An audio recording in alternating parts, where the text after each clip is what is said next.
सीबीबीकल SST में आप सभी का स्वागत है। आज के इस वीडियो में विभिन्न स्थलाकृतियों के बारे में बात करेंगे जिन्हें टोपोग्राफी के नाम से जाना जाता है। तो चलिए शुरुआत करते हैं। आज के इस वीडियो की शुरुआत करते हैं और समझते हैं कि विभिन्न स्थलाकृतियों का निर्माण किसके द्वारा होता है। तो दोस्तों डायग्राम आपके सामने है, इसके माध्यम से मैं आपको सब कुछ समझाने वाला हूं। सबसे पहले यहाँ पे देखिए भू संचलन लिखा हुआ है। तो भू संचलन, भू का मतलब होता है पृथ्वी और संचलन का मतलब होता है परिवर्तनीय जो बदलाव हो रहे हैं, जिसमें जो परिवर्तन हो रहे हैं वो किन कारणों से होता है। तो यहाँ पे दो फोर्स लगते हैं, दो बल लगते हैं, एक अंतर्जात बल, एक बहिर्जात बल। ये दो प्रकार के बल होते हैं जिनके कारण परिवर्तन होता है। तो देखिए इसमें पृथ्वी ये है, ठीक है, ये मान लेते हैं अर्थ है।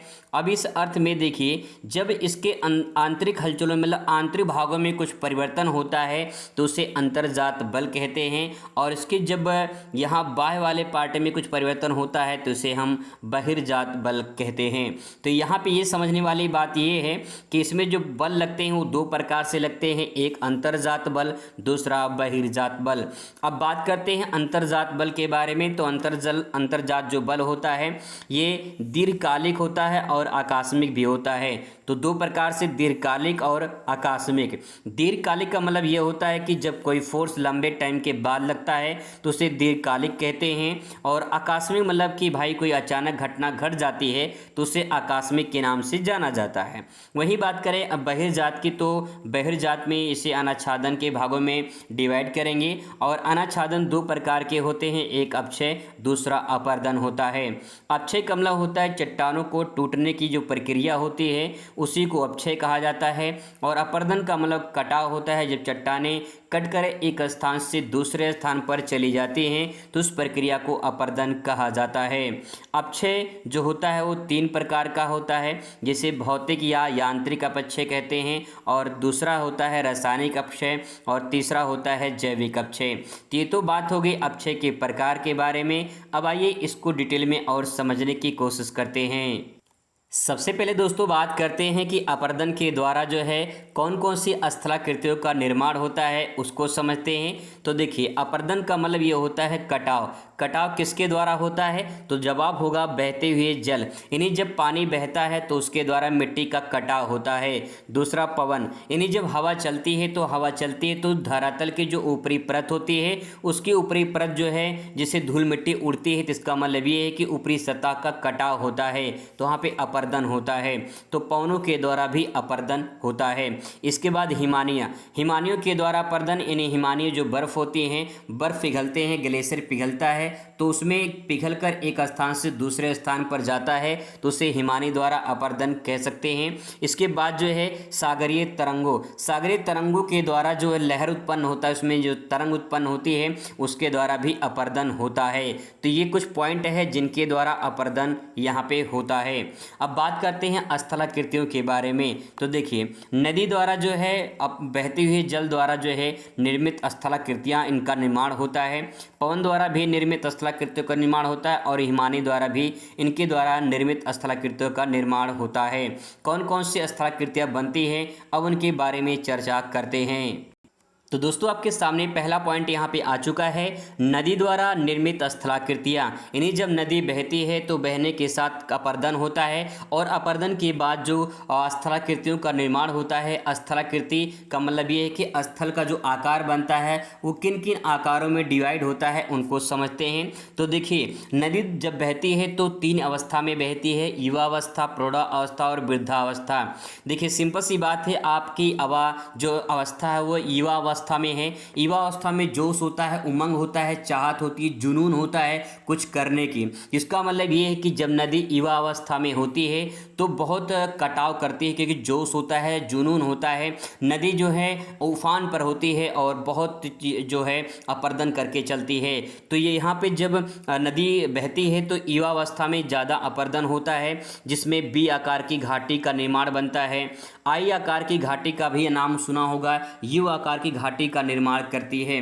तो यहाँ पे कुछ ये आकृतियाँ बनती है, बी आकार की घाटी, यू आकार की घाटी, इसमें आई आकार की घाटी या फिर गॉर्ज के नाम से भी जाना जाता है। ठीक है, यहाँ पे गॉर्ज को आई आकार के नाम से जाना जाता है। इसके बाद देखिए यहाँ पे छिपिरकाएँ का निर्माण होता है। छिपिरकाओं का मतलब ये होता है कि जब यहाँ पे पत्थर इस प्रकार से, जब पत्थरों के बीच से जो है नदी प्रवाहित होती है तो उसे छिपरका कहते हैं। और जलप्रपात, जब नदी ऊंचाई से नीचे गिरती है तो उस प्रक्रिया को जलप्रपात या झरना के नाम से जानते हैं। तो ये स्थलाकृतियों का निर्माण है बहते हुए नदी के द्वारा। इसके बाद आगे बढ़ते हैं तो यहाँ पे देखिए अवनमन कुंड। अवनमन कुंड का मतलब ये होता है कि जब जलप्रपात के बाद जो है नदी जब नीचे आती है तो वहाँ पे पानी कहीं इकट्ठा हो जाता है, जिसे अवनमन कुंड के नाम से जाना जाता है।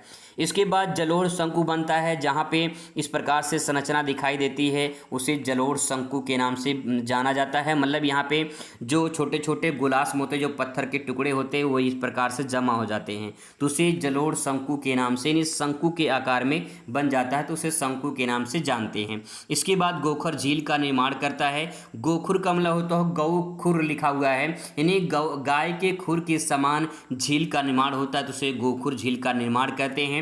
आपके एग्जाम में पूछा जाएगा सवाल कि जो है नदी के द्वारा जो निर्मित स्थलाकृतियाँ हैं इसमें से कोई भी दे सकता है। तो आपको ये समझना है कि नदी जब बहती है तो उसके द्वारा अपरदन होता है तो कौन कौन सी स्थलाकृतियों का निर्माण होता है वही आपको इसमें समझना है। इसके बाद प्राकृतिक तटबंध बनते हैं। प्राकृतिक तटबंध, तटबंध का मतलब क्या होता है? अवरोध होता है। इससे मान लो यहाँ पे कोई अवरोध बना दिया जाए, ठीक है, तो पानी इसके आगे नहीं जा पाएगा। ऐसे ही प्राकृतिक तटबंध अपने आप नेचुरल बनता है तटबंध, तो उसे हम कहते हैं प्राकृतिक तटबंध। इसके बाद नदी डेल्टा बनाती है। डेल्टा का मतलब ये होता है कि जब प्रौढ़ावस्था के बाद जब नदी जब वृद्धावस्था में आती है, तो देखिए वृद्धावस्था में अगर किसी बूढ़े व्यक्ति को दौड़ने के लिए कह दिया जाए 5 किलोमीटर, तो हो सकता है उतना ना दौड़ पाए, लेकिन जब आप युवावस्था में थे तो आप 5 किलोमीटर आसानी से दौड़ सकते हैं।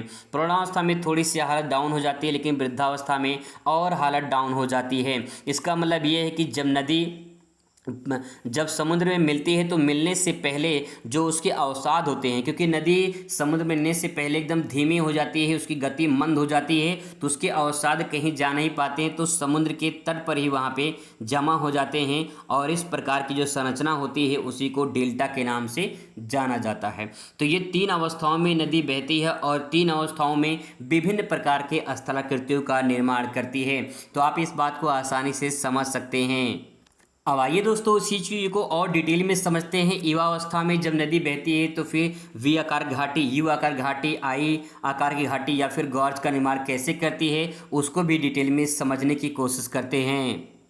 यहाँ पे दोस्तों आप देख सकते हैं नदी द्वारा युवावस्था में निर्मित स्थलाकृतियाँ। नदी जब युवावस्था में होती है तो मैंने आपको बताया कि युवावस्था में जोश होता है, जुनून होता है, जज्बा होती है कुछ करने की। तो यहाँ पे नदी का जो है जो आकार बनता है, मतलब नदी के द्वारा जो आकार बनता है वो कौन कौन सी स्थलाकृतियाँ बनती है। तो देखिए वी आकार की घाटी, चूँकि वी आकार में दिखता है इसलिए इसे वी आकार की घाटी कहा जाता है। नदी द्वारा लंबवत अपरदन, जब लंबवत अपरदन करती है तो उसके द्वारा जो निर्मित आकृति होती है वो वी आकार की घाटी दिखाई देती है। वी आकार की घाटी जो है वो गर्तन द्वारा संकीर्ण अपरदन करती है। मतलब ये है कि इस प्रकार से एक संकीर्ण, एक पतला जो है नेरो टाइप का जो है आकार बना देती है, जिसे वी आकार घाटी कहा जाता है। इसको जो है आप यहाँ पे दे सकते हैं। जैसे आई आकार की घाटी है तो आई आकार की घाटी में देखा जाए नदी द्वारा घाटी जो है गर्तन की क्रिया में लंबवत अपरदन के साथ पार्श्विक अपरदन करती है। पार्श्विक मतलब होता है पीछे अपरदन करती है, जैसे कि मान लो आगे अपरदन भी करती है फिर पीछे, यानी पानी जब इसे टकराए, यहाँ से टकरा के फिर वापस चले जाए फिर आई टकराए तो आगे पीछे दोनों इस तरह से कटाव हो जाता है। ठीक है, तो आई आकार की संरचना इस प्रकार से बन जाती है, तो उसे आई आकार की आकृति हम कह सकते हैं। इसी दोस्तों गॉर्ज के नाम से भी जाना जाता है। तो यहाँ पे देखिए सिंधु जो नदी है वो जम्मू कश्मीर में भुंजी नामक स्थान पर विश्व का सबसे बड़ा सबसे गहरा गॉर्ज बनाती है। लगभग 5400 मीटर जो है इसकी गहराई है और यहाँ पे देखा जाए तो ये लंबी भी है और सकरी घाटी है, जिसे गॉर्ज जो होता है वो लंबी सकरी घाटी होती है, उसी को गॉर्ज के नाम से जाना जाता है। देखिए ये है विश्व का सबसे लंबा गॉर्ज जो यूएसए की कोलोराडो जो नदी है कोलोरेडो नदी जो नदी है ये बनाती है, कोलोरेडो नदी ये बनाती है विश्व का सबसे लंबा गॉर्ज।